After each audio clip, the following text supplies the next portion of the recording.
Nëse keni këto shenja, duhet të bëni kujdes, zemra juaj nuk është të mirë. Studimet tregojnë se vetëm në SBA humbasin jetën çdo vit 610.000 njerëz për shkak të problemeve me zemrën. Kjo pjesë e konsiderueshme e tyre rezulton se nuk i ka kushtuar rëndësi shenjave problematike, duke lënë sëmundjen të avancojë. Në këtë video do të tregojmë disa nga shenjat që lidhen drejt për së drejti me shëndetin e zemrës.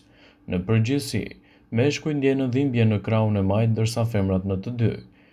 Disa gra shprehen se përpara ataku në zemër ndjejnë një dhimbje të tmerrshme edhe në bryla.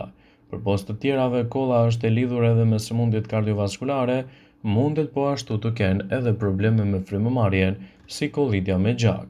Sipas ekspertëve, këto janë shenjat që paralajmërojnë për një goditje në zemër, enjtje të këmbëve, të kyçeve, të gjunjëve, përzierje ose mungesë oreksi, nivelet e larta të stresit dhe të ankthit të pashpjegueshme, acarim lëkure dhe shenja të papritura.